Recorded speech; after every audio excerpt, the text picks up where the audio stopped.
We're Good recording. afternoon and welcome to the April 1st, 2024 meeting of the DEIJ Subcommittee. First item on the agenda is the minutes of the February 5th meeting. Has everybody reviewed them? And is there a motion to approve? I'll make the motion. There's I'll second it. Thank you. Natalia, your vote? Yes. Stephen? Yes. Mariah? And I also vote yes. It's unanimous. The main item on our agenda is a presentation by Claire and Christy that we discussed at the policy subcommittee on the incidence of bias and bullying and the reporting mechanisms and the data that they have for this school year to present by category and I believe also by outcome and investigation. So Claire or Christy, I'm not sure who I'm handing it over to. Hi there. So Christy's going to be our slide deck person because every time I try to do the slide deck and this, something goes wrong. So we didn't want to take any chances today. All right. Okay. All righty. So we will get started. So these are our goals for this evening. Oops, go back. Sorry.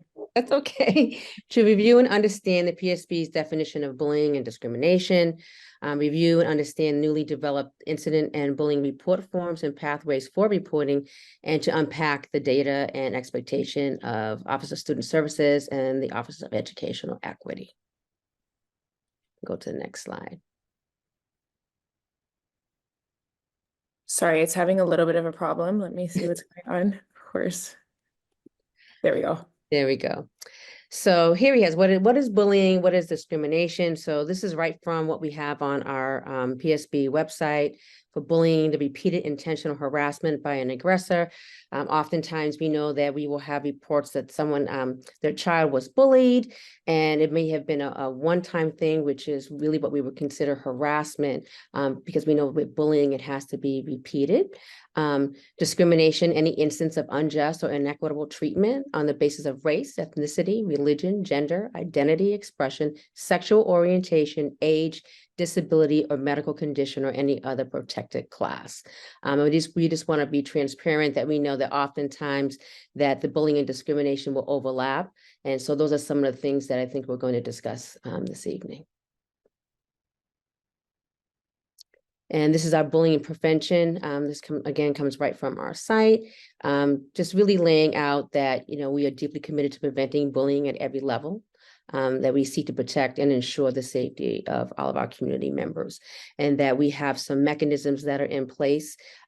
We've always had bullying reporting forms, but we have what we would call our new and improved. And I want to give a big shout out to Christy Hernandez, our Assistant Director of Educational Equity, who onboarded in November, and by the beginning of December, we had new forms in place. And so we're really excited about that. So we have our PSB Office of Educational Equity, the PSB Office of Student Services, and the school administration forms that can be seen on our bullying prevention page. And then we have the PSB Office of Educational Equity and PSB Office of Student Services only, where folks can go to my tab, which is under Educational Equity, and also our Office of Student Services, in which you will be able to see a tab to report to our two offices only. And when you go to the bullying prevention and pathways for reporting, you'll see this on the bullying prevention page. So this is a grid that shows, who do I want to report?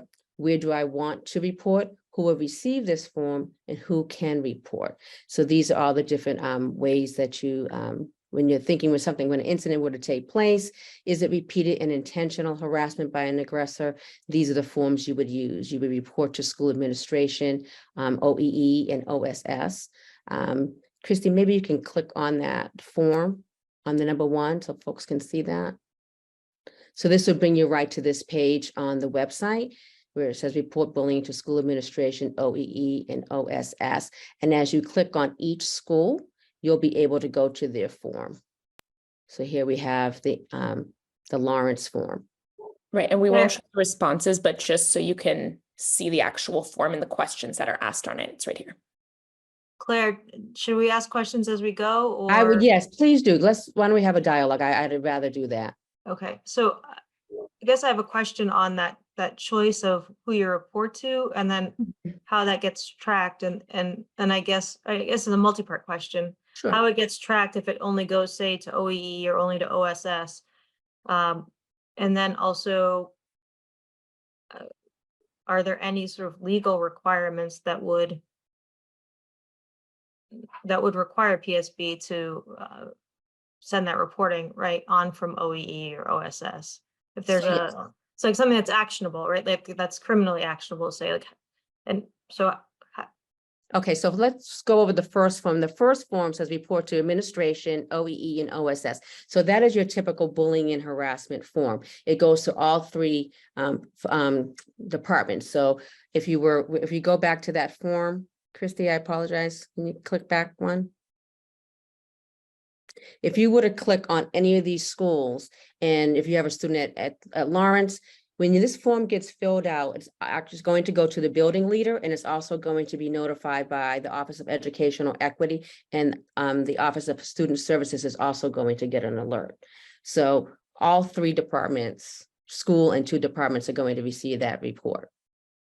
So I think that might be the first part of your question. Can you clarify how you get to that page from the main page of the PSB website? Sure. If you go back, Christy, can you go to the? Do you want me to get on the website and show everyone? Yeah, that'd be great. Okay, So it's in the same spot that it has always been. If you're on the home page, you go to student and families. But see, what happens if I click on educational equity? Like if you click on educational equity, you go to a completely different website. Yeah, that is actually an old format that was hidden, but it's popped back up, I see. So if you were to slide over to the left to district. So under district, there's educational equity there. And then there's also, there you go. And then you see educational equity incident reporting. This is the Office of Educational Equity. So this is our page. The other site was more for communication. It was hidden, but I see that it's been released. But that's not where you would do the incident reporting. So I can I just jump in there? Sure. So just to clarify with the website, I think as Claire was saying, this tab, this separate tab here, educational equity, is our own website with resources specifically for families, for teachers, etc.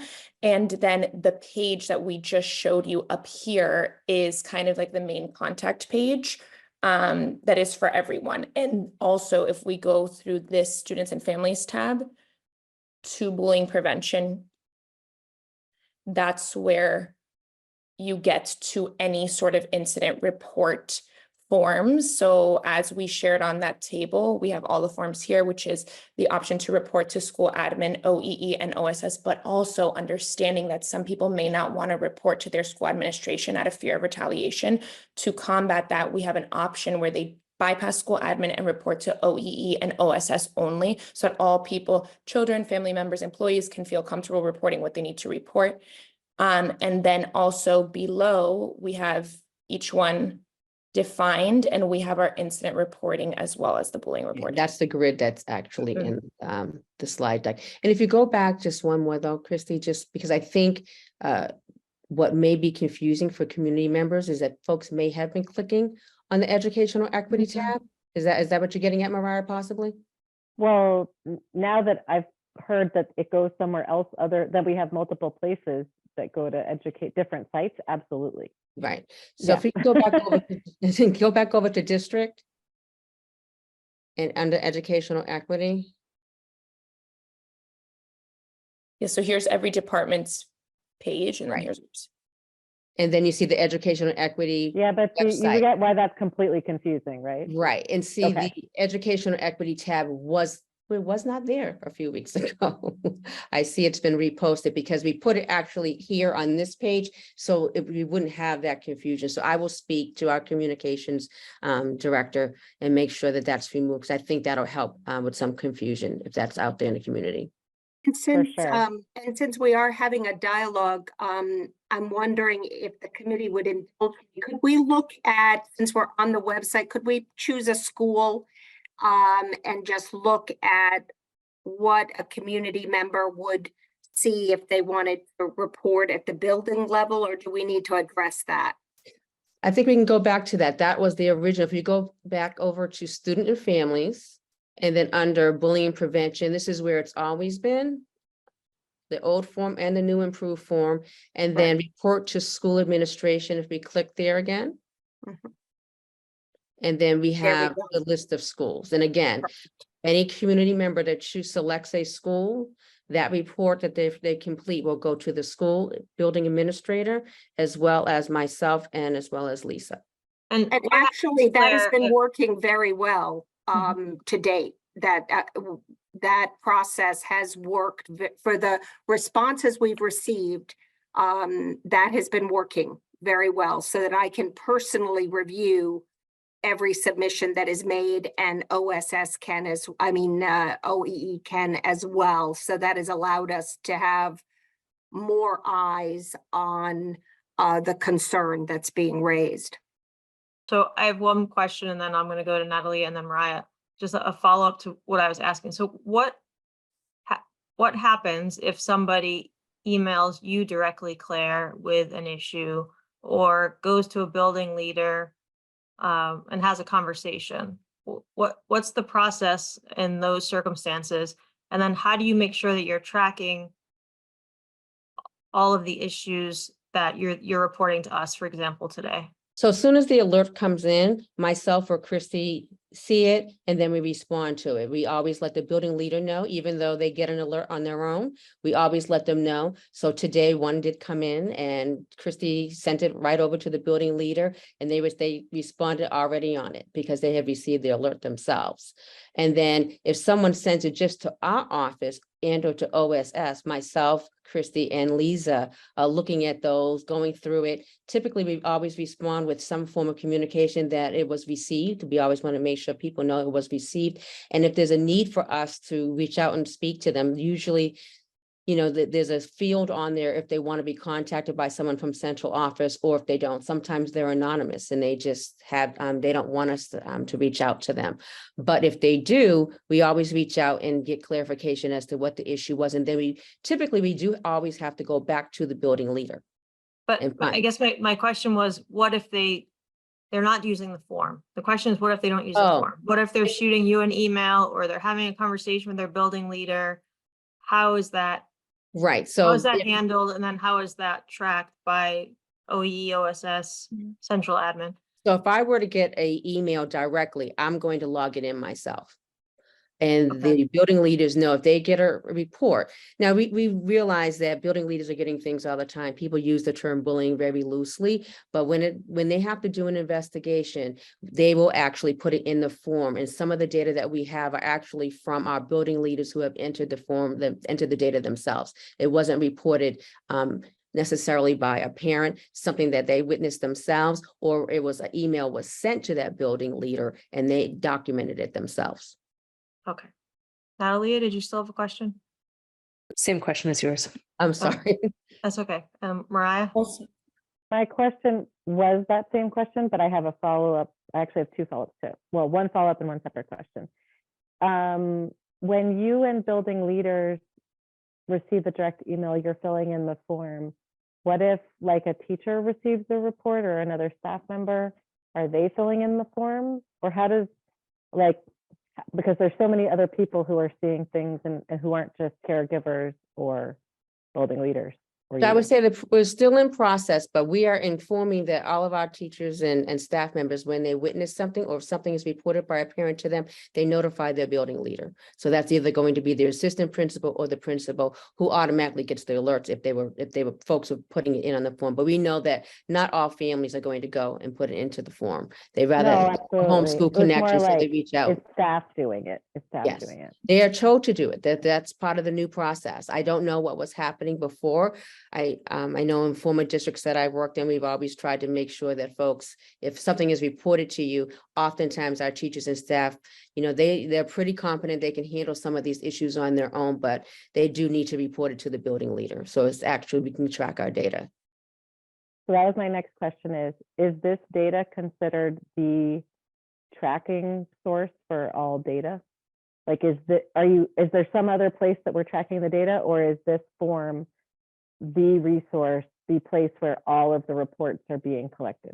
Right now, this is where we are collecting our bullying data, and this is where we're collecting any kind of harassment and or discrimination data.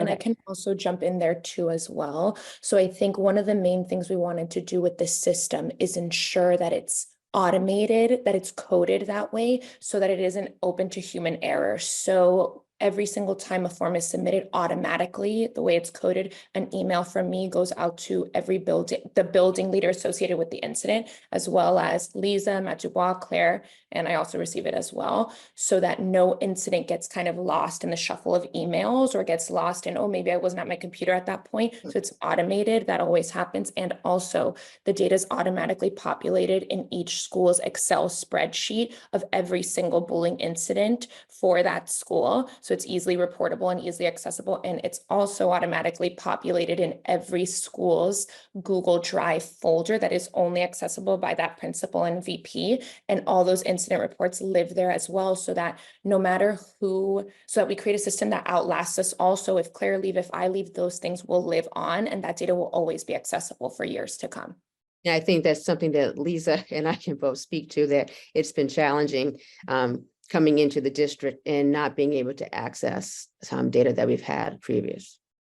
So that was my next question, was if you have any sort of ability to compare across years, or is it kind of hard retroactively that you're hoping that going forward you'll have data that's comparable across years? Is that Lisa and I accurate to spoke say? about that today because Okay. it's been kind of like in cyberspace. And so we just recently, we were looking for some data for a family, and we just found it. And so that was great, but it's been challenging because, we've had, lots of changes. And so things were, in various places. I do think in talking to the superintendent and Guillory, we do probably need to be thinking going forward, is there another place to house this?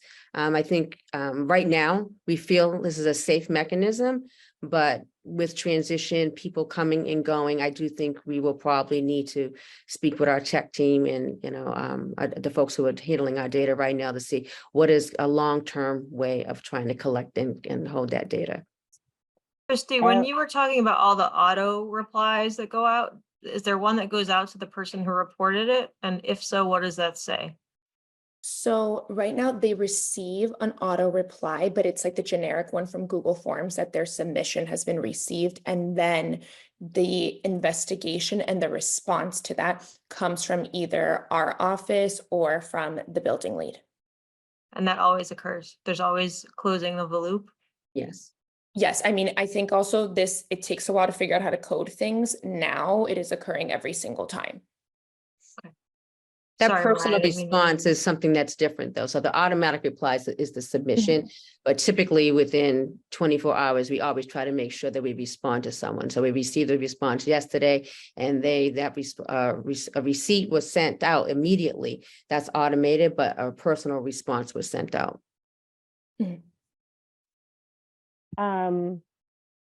My last comment was just that on the educational equity website, there's a page about reporting, which is different than the bullying and prevention page.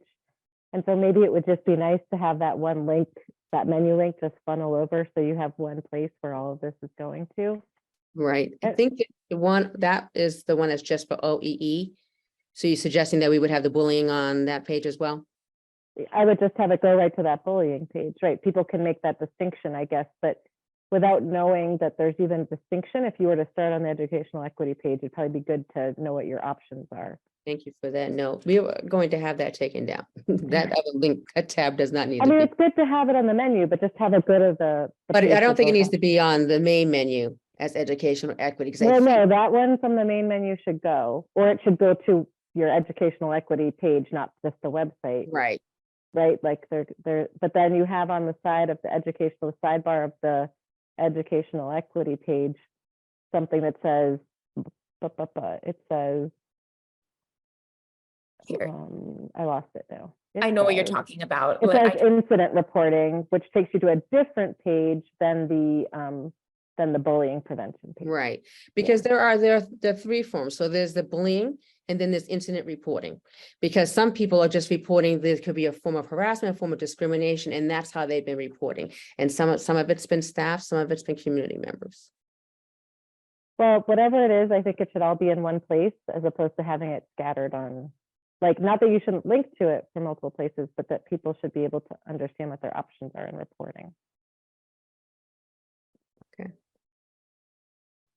If it's okay with everybody, I'm gonna go back to sharing the slide deck. You can. And then Mariah, when we go back to that page, could you take a look at the grid? Just so this is what we have right here. Yeah, I had comments on it, but I wanted to wait till I understood it more because I was like super confused by this, but Okay. yeah. But I also hadn't had time to process it yet, so I wanted to look at it more closely here. So that number one, oops, Sorry. that's okay. So that number one, where it says report to school administration, so we just went over that. That's the list of all the different schools. And also myself, I'm sorry, OEE and OSS would get that alert. And then if you wanted to just report to us independently and not report to a school leader. Now, what we found with number two, that has been a few staff members who have reported to us, and they did not want to notify their building leader. And then the next one, this is where we're really talking about, I would say more of harassment based on race, ethnicity, gender, where folks are just reporting directly to the Office of Educational Equity. And that's that form that's also on the website that you're referring to. So, but if I think I hear you correctly, you're saying that you would want all of this data to be collected in one location, is that correct? Or would this grid have a dual? I think it's helpful for people, whichever page they land on, to see what all of their options are for reporting, whether they land on OSS or OEE or wherever they land, that they know what all of their options are. And I guess I'm curious, would you want more detail on this pathways reporting grid here for folks to know, or does this look like there's enough information? Because it does say who will receive it, who can report it, but if there's more information we need to list here, please let me know. Well, I also like the word bullying doesn't appear on the grid, and the word harassment and discrimination don't appear on the grid. Well, harassment does, but isn't the bottom box discrimination? I'm sorry, actually? discrimination, right? Yeah, Yeah, I think, Right. That's like discrimination doesn't appear and bullying doesn't appear. You're right. Harassment does. yeah, isn't the bottom row discrimination rather than bullying? Because Yes. bullying is repeated and discrimination could be a single event. So yes, so I think what we're saying is that under the first column, it would be repeated intentional bullying and or harassment by the aggressor. Oh, And- I guess what confused me is that the title for this slide was bullying and the bottom one was discrimination rather than bullying. Right. So Well, go ahead. You want to respond? I was just gonna say on the website, right before this table, the terms bullying and discrimination using these definitions are defined right above it. And then the first branch would be bullying, and the second branch is covering those incidents that are more discriminatory, with the understanding that they at times overlap. Bullying can also happen on the basis of a protected class as well. So then we're inviting community members to report as they see fit. I think you need to have it in this table like you do on the website. It needs to have the word bullying in that first box and the Right, word it needs- discrimination below. Yeah, exactly. That's an easy fix. Thank you. I think it'll get confusing when you're defining bullying using the word harassment and not saying that what the other is. But I guess my other follow-up on that, Claire, that we didn't get to was if somebody says they don't want to report it to school administration or what have you, what happens if there's something that you perceive as actionable on an employment level or, some other way? Okay, so Lisa and I just spoke about this today too. So oftentimes, when there's something that happens with a staff member, and let's say a building leader or between two staff members, but they don't want to report it to the building leader, they will reach out to my office, or they'll reach out to Lisa's office.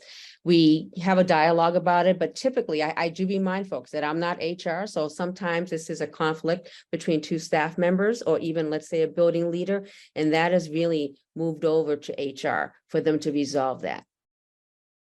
That is not something that the Office of Educational Equity would handle.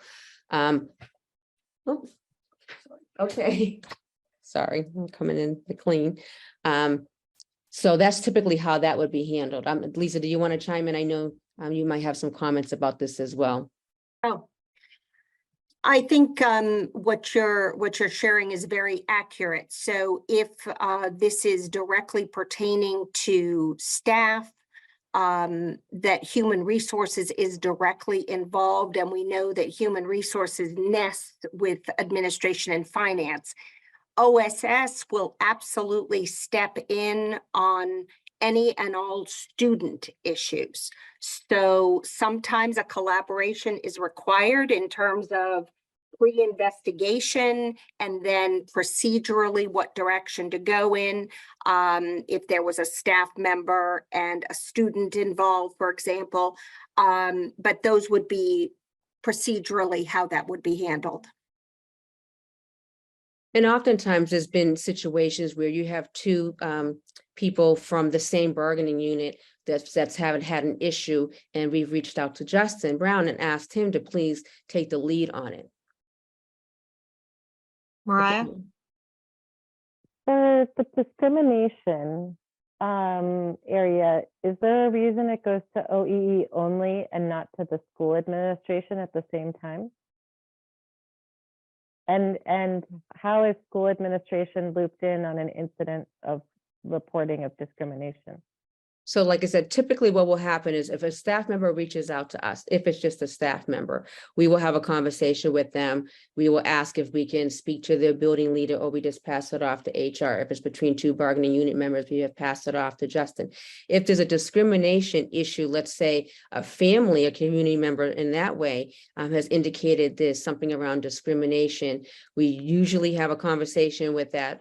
So we've had a situation with one family, they felt like something took place around discrimination. We had a dialogue. They initially did not want us to reach out to a staff member, but we indicated that for us to do a thorough investigation, it would be important for us to speak to that office, and we were able to do that. Why isn't there a choice where people can report it to the school administration? For example, if there's an incident of a student with another student, like why would there, just like you have above two choices? So that would be under harassment. But if it's not harassment, it's not repeated, it happens once. A student says a slur to another student, it happened once. I think bullying is repeated. Harassment could be one event, so that could fall under. How can repeating events be only happening once? So repeated, but I guess what I'm saying is when we update this form, this would need to be repeated bullying and or harassment would be one, and then we would need to add one for discrimination. I think I hear. Right. But I think the question is on discrimination. Why doesn't whoever the reporter is have the option of reporting to the school administration, OE, and OSS? Well, what we way. found is they OEE have used that report to school administration and OEE and OSS, even if it has been for discrimination. They just haven't. But are they doing that because you haven't given them the form to report for discrimination? Well, in the form, it indicates that. It asks you what is, they ask you, maybe you can pull it up again, Christy. It asks you what is the reporting for? And asks you whether it's race, ethnicity. It goes through all the categories. Right, but it says to OE only, right? So what if I also, what in Mariah's hypothetical where a student says a slur, racial slur, and ethnic, whatever it is, and it's the parent, that student views it, wants to file a discrimination claim. Why is that only going to OEE? I think is the question. Why is it in that grid not the option to report to all the parties that you can report to for bullying? Can you click, hold on one second. Can you click on the form for number 1? Because I do believe it's covered in there. Maybe we just need to change the language on the side. I think it's the discrimination that we're talking about, not the bullying form. It's the bottom. It's that bottom part of the grid that we're asking about. Yes, I'm asking about discrimination. So it just looks like in that column, Claire, you have two ways, 1, 2 in the harassment, and there's only a 1. And there's only a 1. Why don't we repeat the same option below? I We think? can. We absolutely can. So are all 3 forms used for both bullying and discrimination? So initially, yes. And number 1, that would be used for discrimination and for bullying. The way we were looking at harassment, like harassment could be one incident, not necessarily bullying, but using the same form. Okay, I do think that clarifying in that lower box that who you can report to and the different ways you can report would be helpful, because there will be folks who do want to make sure that their building leaders are hearing about it. Andy? I don't know whether this is even possible legally, but it does seem to me like it puts a big burden on the victim or the reporter to decide whether something is discrimination or bullying. Like, we might have trouble deciding that. So like, is it possible to have a single type of reporting and then somehow it would be categorized by the experts in PSB rather than leaving it up to the victim to have to figure that out? I think our previous form was just one form and was only bullying and harassment. It didn't have anything for a category for discrimination, other than the fact within the bullying and harassment that we just showed, you could say it was based on race, ethnicity, and gender. I think also too, just some context as well. The way that bullying data has to be reported by a school admin is different. And so I think part of that was to offer 2 pathways. So we're not having administrators make the choice upon receiving reports about what is actually bullying and what is discrimination. I think that having the 2 pathways is to provide a clear mechanism for collecting and keeping our bullying data separately, and then for our discrimination data as well. And also, I think too, one of the reasons for the OEE form only is, I think to the time when this was made, we were generating these reports very shortly after October 7th. And I think at that point, it was still a work in progress how each school was handling these incidents. And so I think we chose to have them directed to one office so that central office could be the decision maker in how those were handled. So Good. Oh, thank you for that, Christy, but I guess I'm still puzzled by the question that Andy raised, which is, I understand that for school building leaders who are trained on what constitutes bullying, this makes sense, but I'm still not understanding why we can't make that pathway perhaps a little bit simpler for someone who isn't an expert on school policy to report, and then have whoever it is, OE, the building leader, whoever PSB admin determines to be the arbiter of which path or both paths an incident goes down. I don't totally disagree. I think, Valerie, I think you make a really good point. We could make it, we could go back to a simpler form. I do think we'd have to consider technology, though. I think, and that's just something on the back end that we would have to consider. With the Google form, I don't believe we'd be able, I'm not sure that how easy it would be for us to be able to disaggregate that data, but the older form did work in that way. I don't know much about that technology. But we could consider doing that. We would still have one for each school. We would still get the alerts on our end. We would just have to parse out the data in between. It's really easy in Google Forms. You can just edit the Google sheet that it goes to. You could edit a new column and you could note what you think it is. Stephen? yeah, I guess I just wanted to say that I was having the same, excuse me, I had the same, my mind was going in the same direction that Andy's was, in that I was thinking that if I was reporting, or if I wanted to report, I might not know the distinction between harassment, bullying, and discrimination. And I might just want to report Oh, my Zoom is saying it looks like you're done talking. Can you all still hear me? Yes. Oh, okay. Maybe Zoom just thinks I'm not saying anything useful. And so it might, I thought it might just be helpful to have a simplified harassment, discrimination, and bullying reporting form that gets sorted by someone with expertise on the back end, but for the purpose of having a single simplified reporting form on the front end that didn't require any burden on the reporter. Right, so But I think yeah, we can, oh, I'm sorry to cut you off. It's a no, little go bit ahead. delay, I apologize. I think one of the things we have to consider also, so even in the titling, if we were to go back to just one form, all the forms would, the one form would have to say bullying, I know that's required by the state, that language be listed there. We'd have to, and then we could include other language as far as the title. I think I'm correct on that. Am I, Lisa? Yes, that it has to say that, but we could combine. I think also to what Christy was saying, I think early on when we were doing this, we were trying to parse out to make it a little, actually to make it a little bit easier, even for the reporters, but your perspective is noted that it seems like it might be actually more challenging for them to have to pick and choose. The definitions on the website are listed there, but it still may be difficult for families. So I'll take a note on that.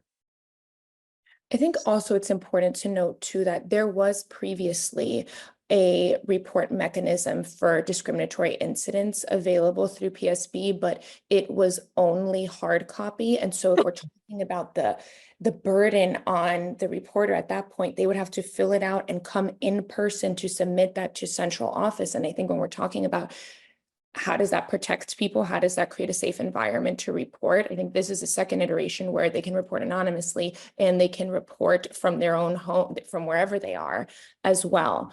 And I think also too, just one thing that I wanted to put out there is I understand that Google Forms, like it's easy to do some things on Google Forms, but the coding on the back end that has had to go into this to make every single part of this system go, to generate the responses in the Google Sheets for the ease of principals and for reporting, to generate this in the Google Drive folders that are confidential to only those school leaders and to central office leaders, so that we can have this data for years to come, all those things. It isn't that easy. It takes a lot of work to make it happen. So I just wanted to be clear about that, because it's not just something where we like drop something in on Google Forms and the whole system works.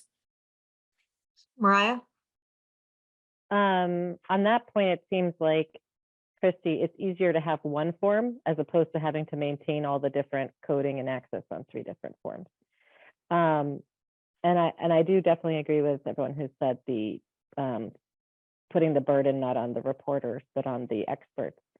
The other question I had is, like, with this data, how do we ensure that it's secure in Google Drive?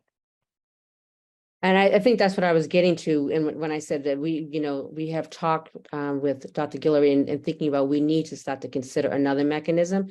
I think in the short term, this was really good in the beginning. I mean, we started doing this. Christy came on in November. We instantly started working on these forms, and they were released in early December.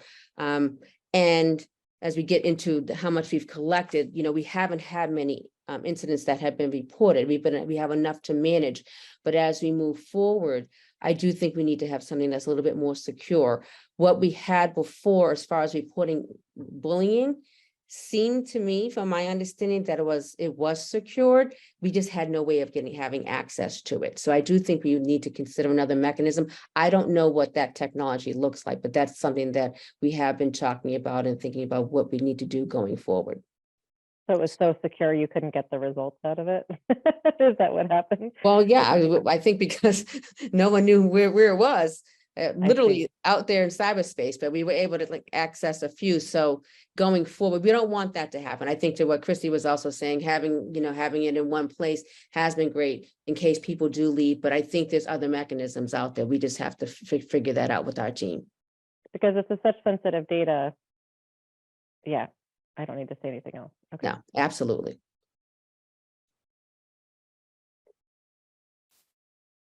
So here we have some of the actual data that we have received. So this is the PSB bullying incident reports received. We've had a total of 14. So What we time have- frame, Claire, is this So this data? starts from December, the first week in December to today. And this says bullying, but it's really bullying and discrimination, correct? Well, no, we have another slide that we'll go to. So this I see. is Okay. general 11. We had 2 bullying where they were actually using that language, bullying based on race and ethnicity was 2. And then for religion, it was 1.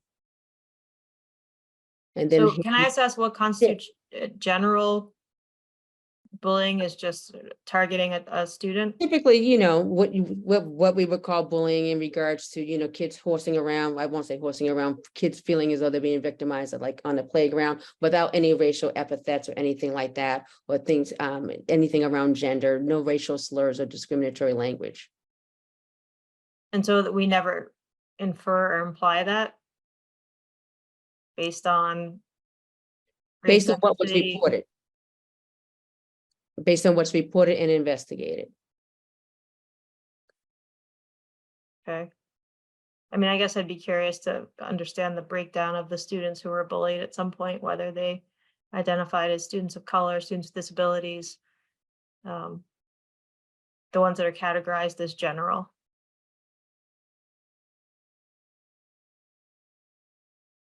Whether they identified as queer or whatever the case may be.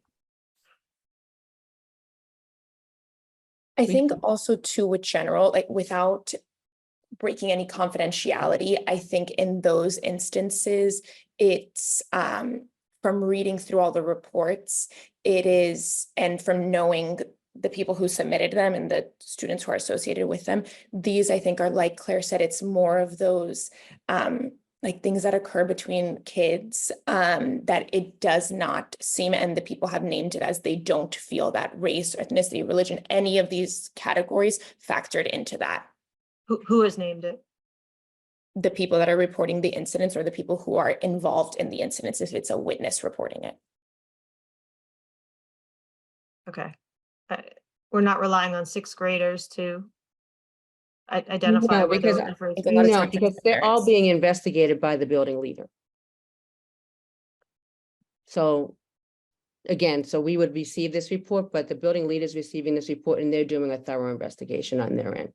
Perhaps when you come to policy with this data, we could maybe see a breakdown of the bullying victims, and if we know any data regarding their race, ethnicity, disability status, any of these other categories that we're talking about. Sure, Thanks. you're welcome. And I think It'd be interesting to see patterns, right? And be able to identify patterns and see if there is really something happening that we're just not as good at identifying. And also, just so that everybody knows, most of the people that have submitted these reports are caregivers on behalf of their kids.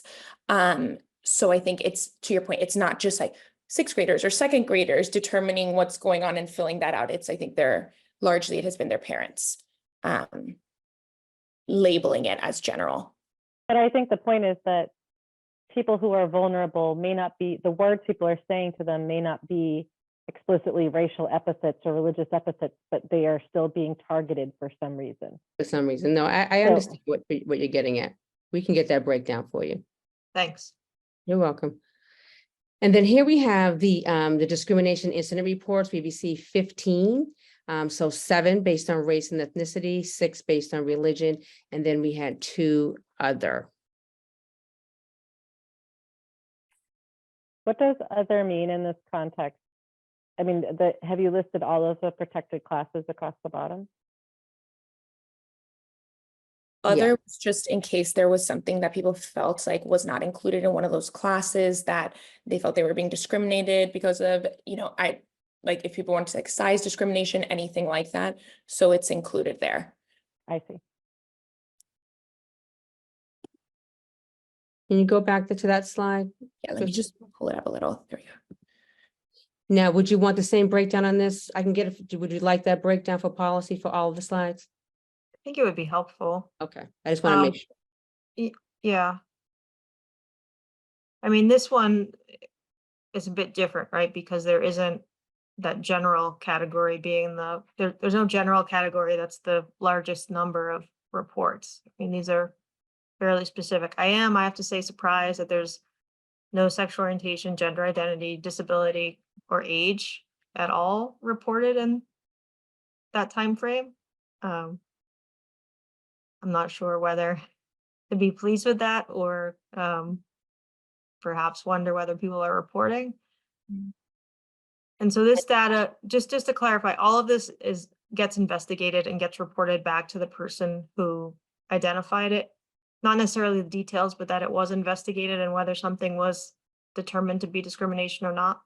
Is Yes, that if accurate? if they wish. There are some people who report anonymously and they do not want, they literally indicate they do not want to be contacted. It is Stephen? informing us. Thanks. Two quick questions. One, I'm sorry if I missed this. Does this reflect only the incident reports through the form on the website, or does this include other submissions through, say, teachers to principals to other building administrators, etc.? It's in a combination of the form as well as building leaders. Okay, thank you. And two, I remember, Christina, you talked a while back about a snapshot that OEE was taking in advance of the larger survey. I'm wondering if there's any qualitative data that you collected alongside this that could help us understand the frequency of reporting.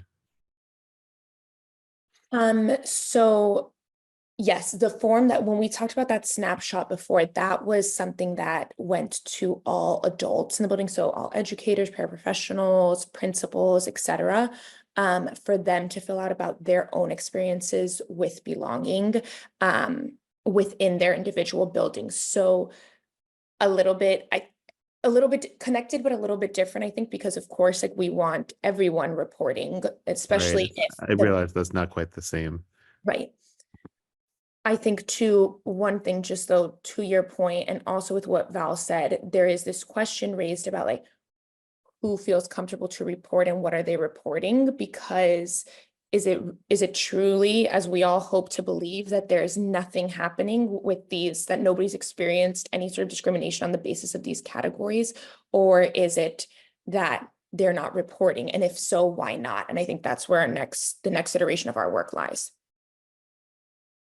And I would also just say that, in regards to the couple of cases that we refer to here with our staff, that would be somewhat related to some of the feedback, the snapshot feedback that we received.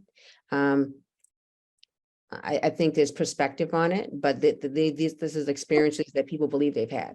And so we don't want to ever dismiss that. And I would also say that as we think about students who feel comfortable, I mentioned a couple of weeks ago when we did our residency at the high school, students are very frank with us about not feeling comfortable reporting. We've been encouraging, Christy's spending a great deal of time over there with some of our students, and we are encouraging them every day to feel comfortable to report, but some of them just are not willing to do that. And so it's something that I think we need to work on around school climate, district climate, and culture. And here we have the bullying incidents by school. So we have BHS at 6, Lawrence at 3, and then the following schools, Beat, Driscoll, FRR, Hayes, and Runkle all at 1. And nothing at Baker, Lincoln, or Pierce. And I also just wanted to share one thing when we look at this data too. I think it's important, as Claire had mentioned before, we have administrators that are reporting incidents that have come to their attention as well on this. So a school having a higher number of incident reports doesn't necessarily say anything about the culture. I think it also says something about the proactivity of those administrators in reporting things that come to their attention as well.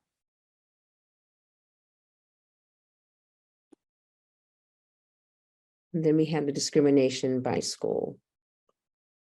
The school 11. unknown mean it was, I don't know, in the broader PSB community, or what does that mean exactly? So this is the incident that we emailed about a little bit earlier today. This is an incident that was reported by a community member, but did not directly involve any PSB student, staff member, or known PSB member of the community. I see.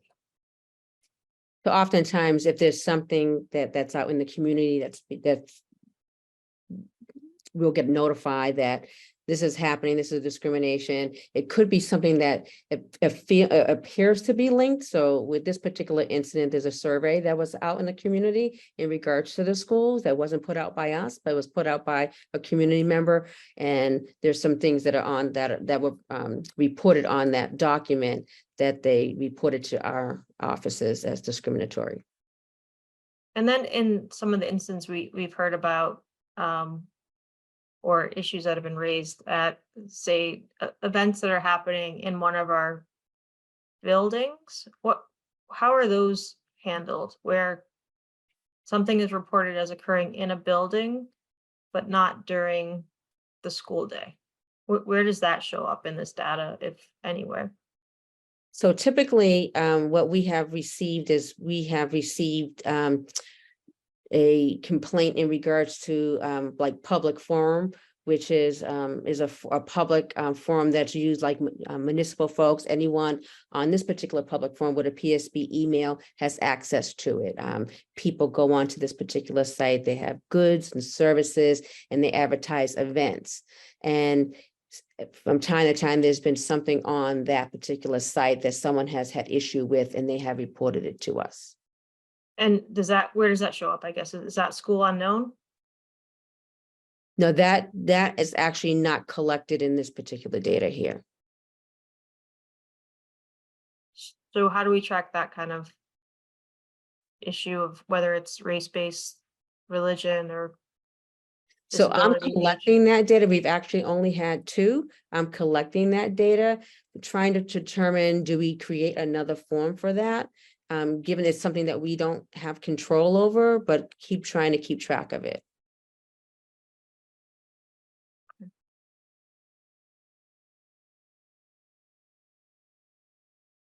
And here you can see where we've had 13 non-anonymous and the 1 anonymous for the bullying and discrimination, 10 non-anonymous and 5 anonymous. So Lisa, you were around for last school year. How does at least the bullying data line up with how we were doing last year? We can't hear you. It's consistent. I have to be honest and say I was relying on my own reporting, recording of data, excuse me, not reporting, but recording of data, because Claire and I have really struggled with trying to recreate old data. But this is consistent with what I was seeing last year and responding to. Thanks.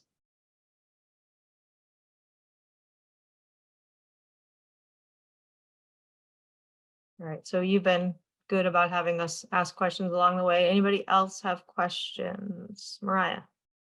Does this include the Title IX reporting? It does, right? It's all one thing? Like if someone were to make a complaint under Title IX to the Title IX coordinator? It does, okay. And so based on this, it means that we haven't had any Title IX complaints all year? You're on mute, Lisa.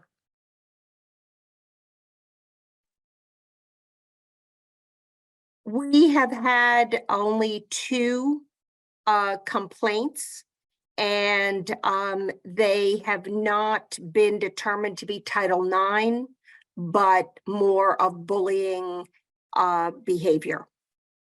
So are they that's, then I've captured been, in that slide? Sorry. Yes. But I think that is something we're really thinking about, in terms of just as, we've talked about this evening in terms of, the advantages of just one reporting form and having a knowledgeable administrator code something correctly. We've wanted to be responsive to all complaints. Someone may think that something is a Title IX, but a pre-investigative process and a phone call might lead us in a different direction. So we want to make sure that we're not minimizing or dismissing any concerns that a person may believe can be categorized in one way, but really needs to be categorized in another. But So, I guess I'm still confused, Lisa, because ostensibly that would be based on gender or gender identity or expression, even if it's then determined to be bullying and not a legal Title IX violation. But on the bullying slide, it said 0 for gender identity or expression. So, well, I think you're making my point that the complaints that I received misinterpreted, and I would not expect there to be necessarily understanding that they thought that something was fell under the umbrella of Title IX, but it fell into another category. So with all Title IX, I see Title VI or Title IX, we do an immediate outreach to the person if we're able to really explore and clarify the specific situation that a person is concerned about. I'm going to reflect on that for a second. Stephen? This is off topic, so if you want to pursue that point, I can wait. No, I guess I'm just in that instance, Lisa, if we stick with Title IX, could you just give an example of what was the bullying that wasn't then gender-based? So I'm trying to not violate to Right. give the specific situation. There was a concern that a staff person might have made a gender-based comment towards a student. But upon exploration, it actually did not happen.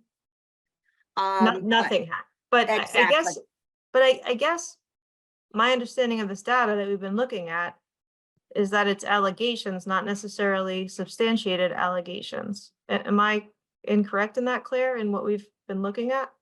Yes. Yes. I'm incorrect or I'm No, correct? no, they're allegations. Mhm. Okay. So then Yeah, I'm but still that's not what confused. you said earlier, because you said earlier that there was something you said earlier about how you were logging things in and then investigating them. I'm pretty sure. That's if a principal receives something, if a family, community member, staff member doesn't put it into the form themselves, when it's reported to an assistant principal or teacher, they have to then bring it to the building leader. The building leader needs to upload it into the form themselves. Because I guess I think it is valuable to understand the allegations. Whether or not they're substantiated later on is a different question. Exactly. Right. Okay. Yeah. So I think I just want to, because I think we're all talking around this. So are those 15 or 14, are those allegations or are those substantiated allegations? Those are all allegations, Allegations. all allegations. Okay, so then Lisa, I'm confused at what happened with yours. Would that still not have been logged at the time as a gender-based allegation? It was not a form that was completed. It was a phone call. And so it was not recorded in this data. I thought But Claire shouldn't- said that we were recording all methods of data collection. This particular example that I'm giving was not recorded. How come, Lisa? Well, because there are, right at this time, we're still, answering questions and going through a pre-investigative process. So I will need to enter that data, but we're still trying to clarify some information. And there are some concerns about whether the person who made the initial outreach wants to remain anonymous or whether we will be recording it as is our typical process.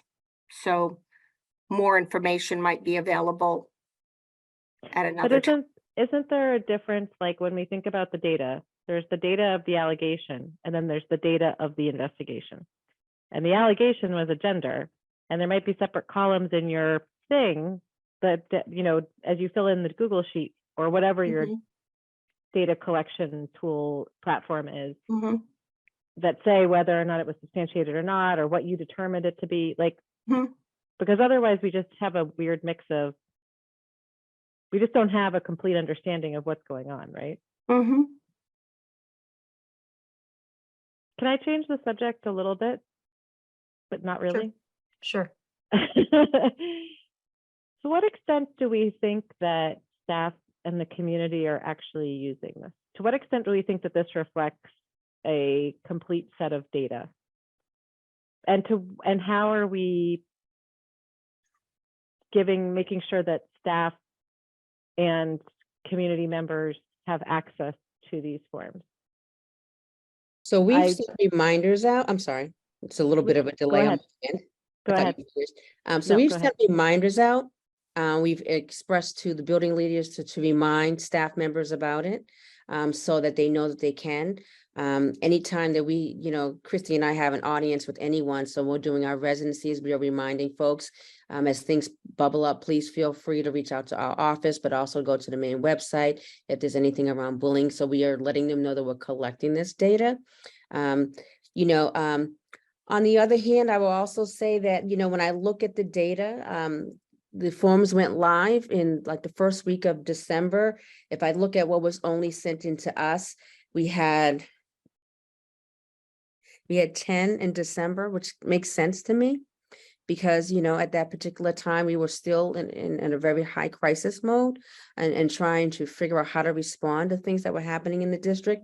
We had 2 in January, and then we had 3 this week. And 1 for sure doesn't relate to the district at all. Then when I look at what's been reported to the schools, so take the high school, for instance, they had 7 altogether, 1 in December, 2 in January, 2 in February, and 2 in March. So there hasn't been a lot. I would say that on the upside that, you know, kids are feeling pretty well adjusted and feeling safe, and that good things are happening. But we also know there's other things that are happening. I mean, I've tried to be really transparent in regards to having real conversations with specifically young adults, our high schoolers, and even some of our middle schoolers have been transparent. So I just think we have to get to a place where people feel comfortable and safe. And again, when Christy and I have had an audience with parent groups, staff meetings, we are letting folks know that, you know, we want to collect this data. It may be tough to receive, but it's the only way that we can work to make things better. So, Can I just I- make one follow-up? Just sorry, that- go ahead, Mariah. Yeah, just that I'll give one example, which is as being a Lawrence parent, and we had an extensive message about bullying in February from the principal, but there was no link to report bullying. So as a community member, like, that wasn't something broadcast to us, and I'm not sure. I think that given what we know about how important the community sees this as, a direct message going out to everybody and would be one step to help people understand what the resources are. And I'm not saying that message should have gone out to the principal with the link, but it could have gone out with the link. No, that's And good so feedback. again, I wouldn't have even known what to do until this meeting. Okay, So, we yeah. have put it in the superintendent update. I can make sure that more frequently it's listed there. But I think do it deserves maybe its own message, Claire. I mean, I think that these things get buried. And I remember that Maria Latas in previous years used to put out like messaging around like Title IX policy. There was like some sort of, I think they were like mandated messages, honestly, probably like legally mandated to push out as one-off. But there's something to receiving a message that's not one line buried in Linus's 20 pages if you printed out weekly newsletter. So just We saying, can absolutely do that. I can think do that's a that. great suggestion. Claire, has there been, and then I'll go to you, Stephen, has there been any follow-up? So, for example, at school committee, you know, we'll get a report through the student rep to the school committee with, videos of Jewish and or Israeli students, Arab and or Muslim students expressing their concerns about issues at the high school. When that comes up in that way where I don't remember how many students were interviewed on those videos, several. Is that followed up on by OEE? Is that just taken as a report? If they don't, I guess if they don't file separately, how has that been handled when there's sort of a grouping like that? So initially, when those reports were coming, we went directly to Anthony to discuss with him and get an audience with the students. Some students were open to seeing us and some were not. And then many of those meetings that took place were with were parent caregivers. And then that's when we had our listening sessions and things like that. However, Christy can speak to some of the work that she's doing with some of our community members too. I mean, I think you all raised such a good point about like, well, with everything that we're hearing about, why are the report numbers as low as they are? And I think to me, it gets at the whole purpose of the office, which is, well, who feels the power to report and what do they feel the power to report? And so I think part of the work that we're doing is we know that many incidents are coming out of the high school because of the sheer number of students that it has. So I'm now there as the advisor for the Muslim and Arab Students Association, because I think there are pockets of students that we've come into contact with that have said they're aware of the report, but they don't feel comfortable because they're afraid of retaliation if they report on these things. And I think there's so much that creates the environment where people feel that. And so I think where I'm concentrating myself is being on the ground with the people that are reporting the most hesitant to report and figuring out why that is and creating the supports for them so that they know that they are backed up. Thanks. Stephen?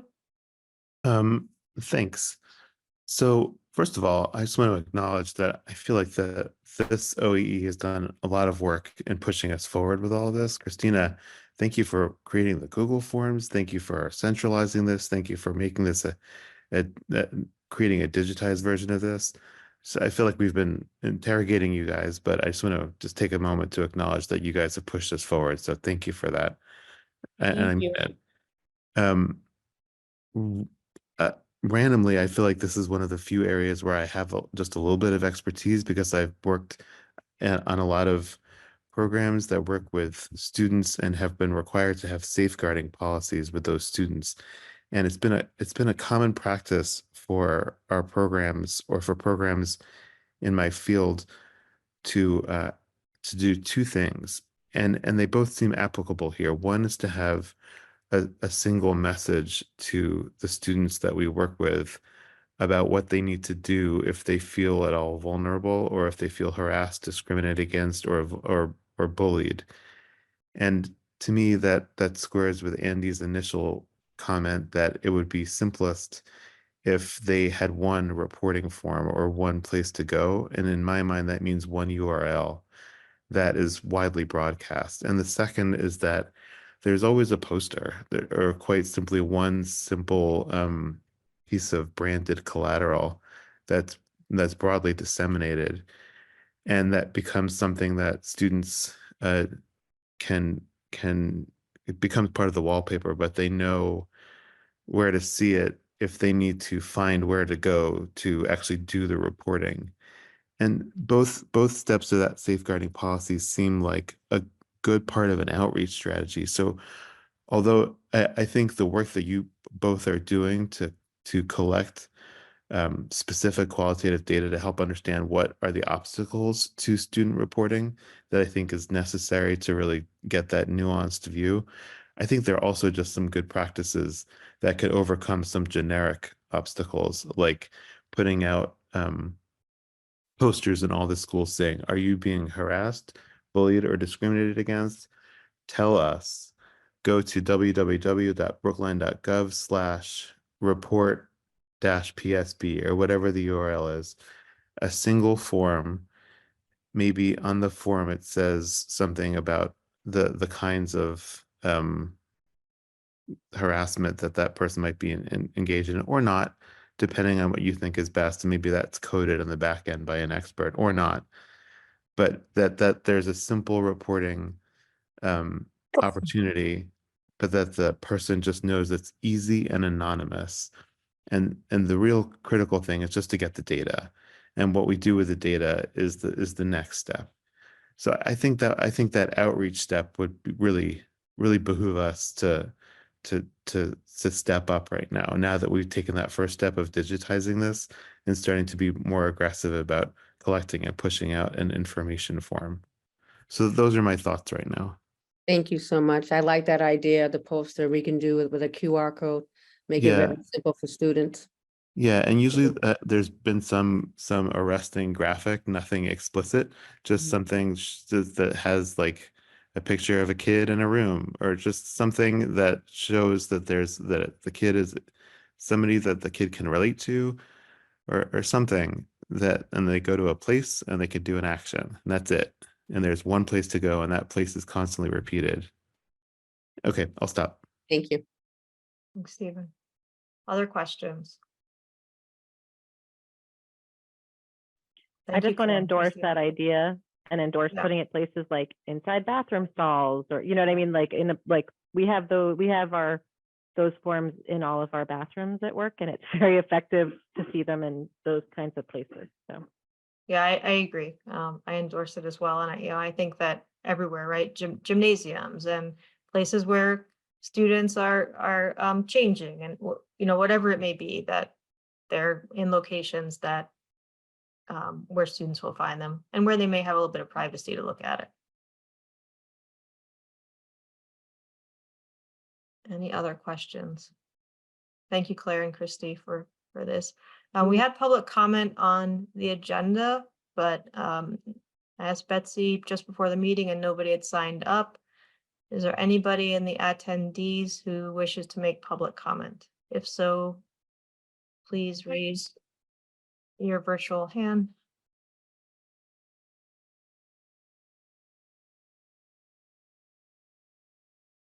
Give it a second. is the Betsy, hand raising function definitely turned on? That's what I'm gonna ask, but Betsy, is the Okay. hand raising function on? It's on, yes. Okay, all right, give folks a second. Can I just, while you're doing the public comment, waiting for people, I also think that there really is more education probably needed too about like some of these terms. So to the extent that we can do more public education on, sometimes sometimes like short clips of like, this is not okay. Someone does something, this is not okay. Whatever it is, like there's a whole bunch of things that people tolerate even for themselves that they should know is not appropriate. They shouldn't have to tolerate it. And I'd love if we could do more education. I know that there's plenty of people working on that still, but just I know that a lot of people need to hear it more, right? It needs to be more Right. than Yeah, what's here already. I agree. And to the extent we have little PSAs that we can put up on the electronic, the message boards at some of the schools that have the electronic message boards, that would be great too. We can put these up there. Natalia, and then we'll go to public comment. I think a big picture question for me is how often should school committee be receiving this data, and what format? And, when would something rise to concern? And something that for me was difficult in this presentation is the merging of data around staff and around students and families. And if I were to be seeing this regularly, I'd like that disaggregated by those two communities at least.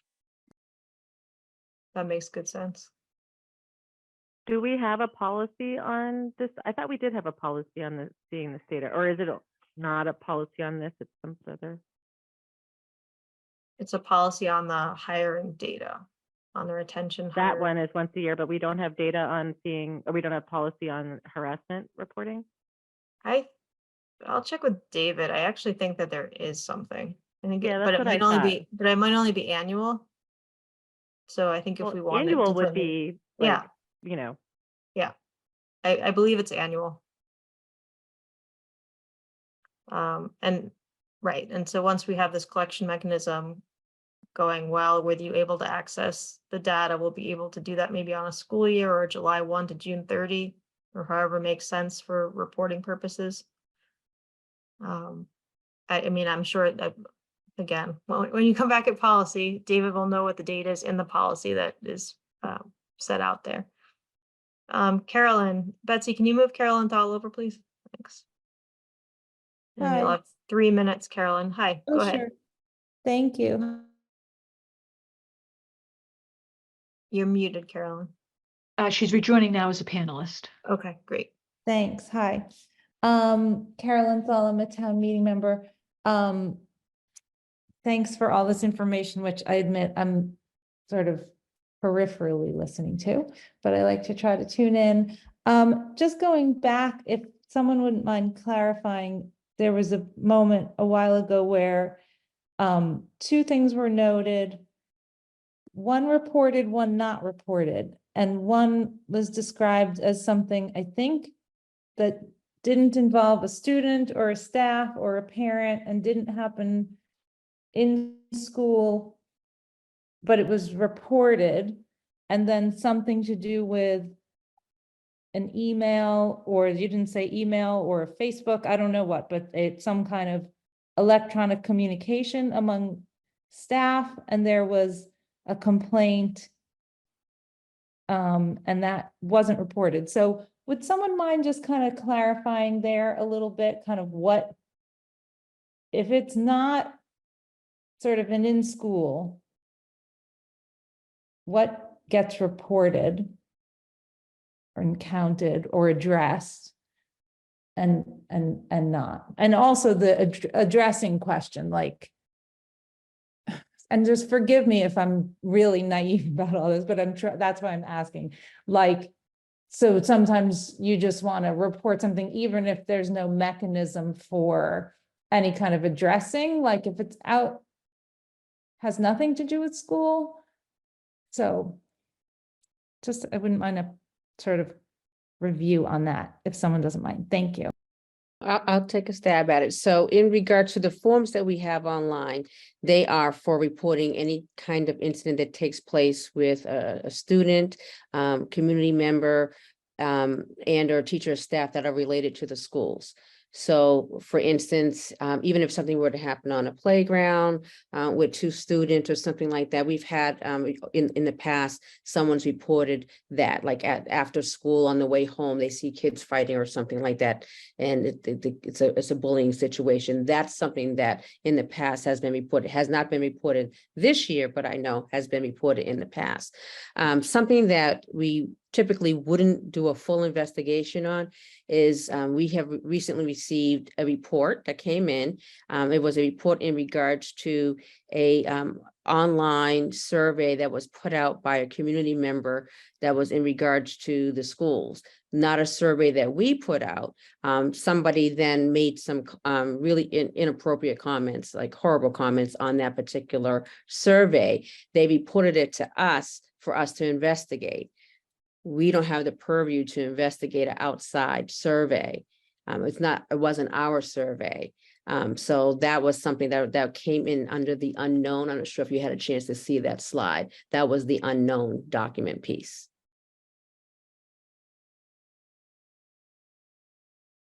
Okay, wow. Carolyn, can I ask us follow up to that? Sorry, I'm confused though. This outside survey was sent to PSB families, or it's completely unrelated? It's unrelated. It's about the schools. So there's this on change.org. Somebody put together a survey on change.org. Someone responded. It wasn't a student and or community member with a PSB email that we could see. It could have been AI, I don't know, but it was a nasty response. It had a PSB email attached. It did not. Oh, It did not. Okay. No. And so that is reported as that was reported under It was reported, harassment? it was reported under discrimination. And should- then, should sorry, that have not to, now I'm a little interested. So like when you talk about, and I know this was anecdotal and you were saying it was, I think you said it was not this year, but somebody observed fighting and then that's reported as bullying? I mean, I don't like fighting and that's troubling to me, but how does that fit the definition of bullying? I'm not saying that it would, we'd have to do a full investigation, but oftentimes if students were walking through the playground as they were leaving school and a parent saw, let's say, a larger child really pummeling a smaller child, they may report it as bullying. Or if Okay. they heard a racial slur, they would report it as bullying and or discrimination and or harassment. So and what I'm saying is in the past, those are the types of reports we have received from community members. What we're receiving then- this year have been direct in regards to specific students. And so then if I could understand a little better, in contrast to the survey, which I don't know what you're talking about, so it's hard for me to sort of get concrete on it. But a Okay. survey that didn't have anything to do with the schools, don't know who the comment was, but it was an unpleasant comment or a horrible comment.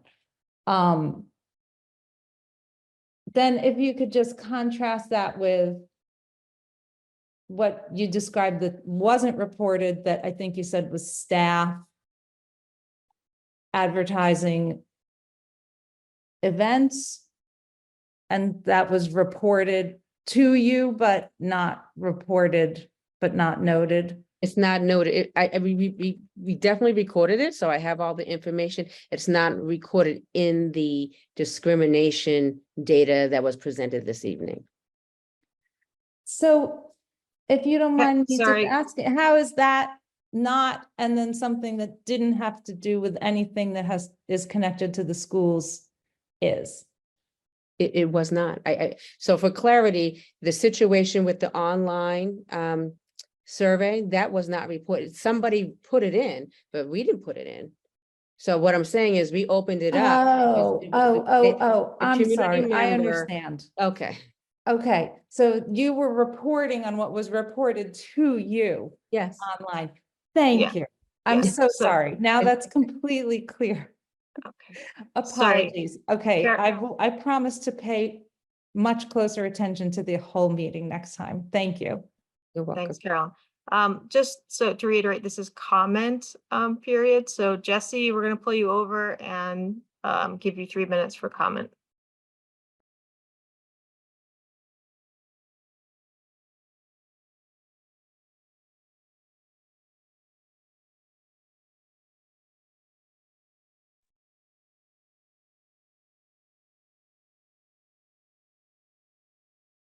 Hi, good afternoon, Jesse here, Hi, Jesse. Go ahead. town meeting member for precinct 14. I had just 2 quick questions. One is the data, I didn't catch it. When were the data started to be collected for this new Google form to Google Sheet system? How December to December when? till recent. Okay, so that's what I thought I heard. And then I guess the second goes back to something Christina was talking about, her residency in the school. I think it's wonderful that she's spending time with the students. You said you're starting now with the Muslim and Arab students. That's great.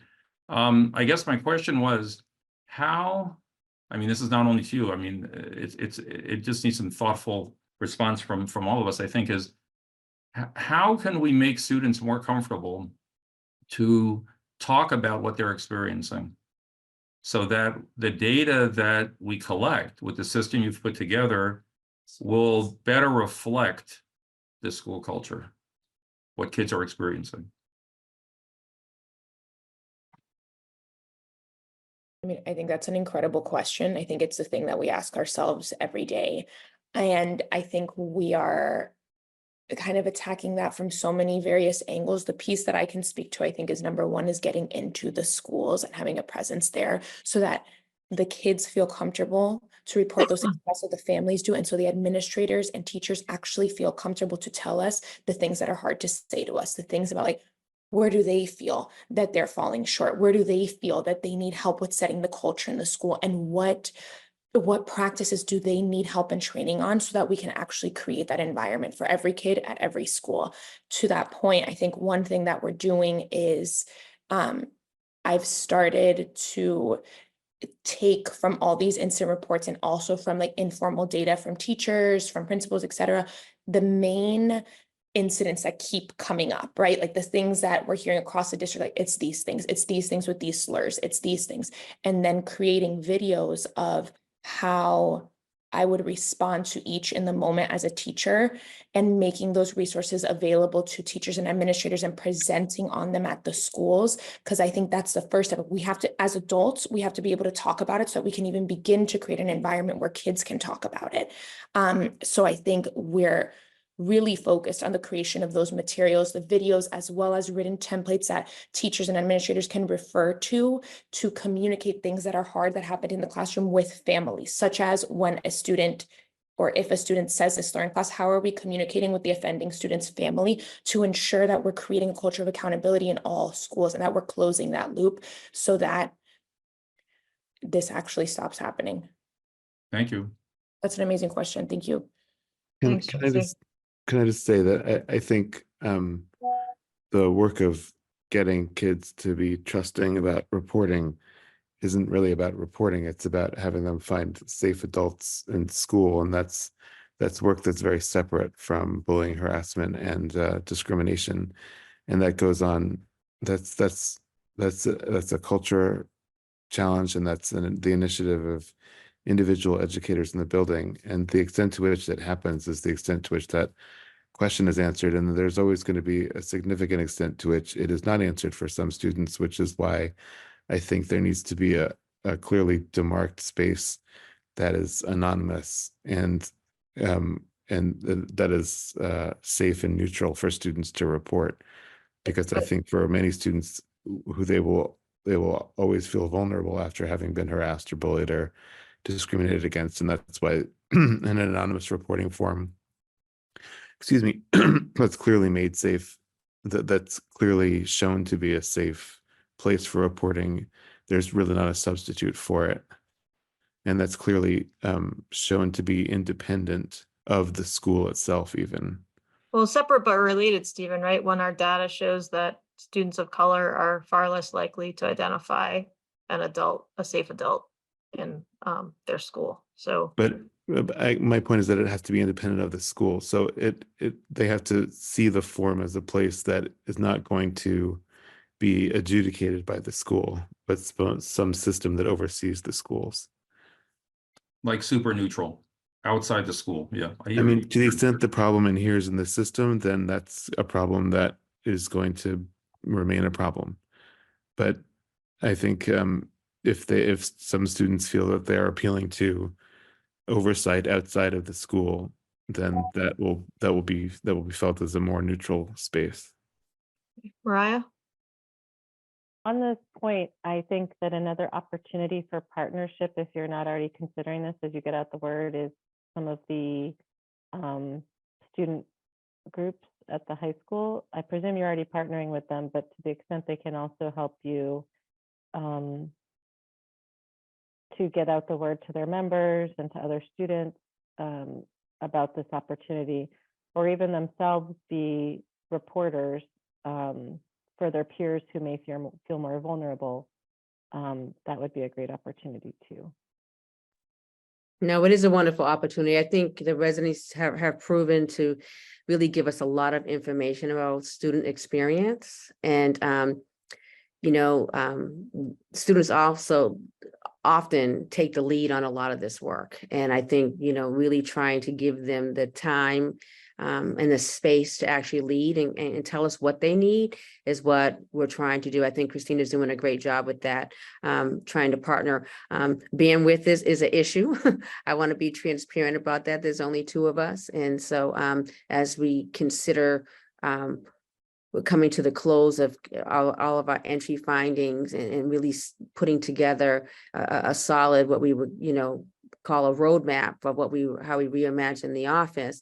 There's a lot of great work that we want to be able to do. Bandwidth is going to be an issue with some of it, but definitely taking these pieces because we want to make sure ultimately that we stay student-centered, which is what Christy really has been doing with her work over at the high school and the amazing work she's been doing at FRR with teachers and staff. It's been pretty powerful. So we're making some headway, but we hear you on the partnerships and we are making sure that we're doing that. Okay, it's 6:33. I want to be mindful of folks' time. Any other questions before we adjourn? All right, have a great evening, everybody.